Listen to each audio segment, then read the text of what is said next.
শীতকালে পিঠা খাবো না এমনটা আবার কখনো হয়? আমার বাড়িতে কিন্তু লাস্ট কদিন ধরে খুবই পিঠা বানানো হচ্ছে। তোমরা আমার ভ্লগ দেখলে অবশ্যই বুঝতে পারবে, আর যদি আমার ভ্লগগুলো দেখে না থাকো তাহলে অবশ্যই গিয়ে দেখে আসো।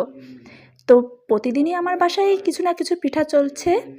আজকেও পিঠা বানাচ্ছিল। আজকে আমার বোন শুরু করেছিল চিতই পিঠা, যেটা আমার আম্মু বানিয়েছিল। শীতকালে পিঠা কিন্তু খুবই ভালো লাগে, আর যদি হয় সাথে খেজুরের গুড় তাহলে তার কোনো কথাই থাকে না। আমার তো খুবই পছন্দ পিঠা, এজন্য আম্মু প্রতিদিন পিঠা বানায়। এই যে এখানে প্রথম দিকে পিঠা একটু ভালো হচ্ছিল না, কিন্তু পরের দিকে কিন্তু খুবই ভালো পিঠা হয়েছিল। Wow, so yummy!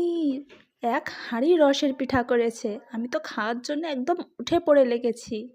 এই যে আমি বাটিতে নিয়ে নিলাম। ওয়াও, এতগুলো পিঠা! তো আম্মু আজকে বাসায় রসের পিঠা বানিয়েছে, সেটাই খেয়ে দেখবো।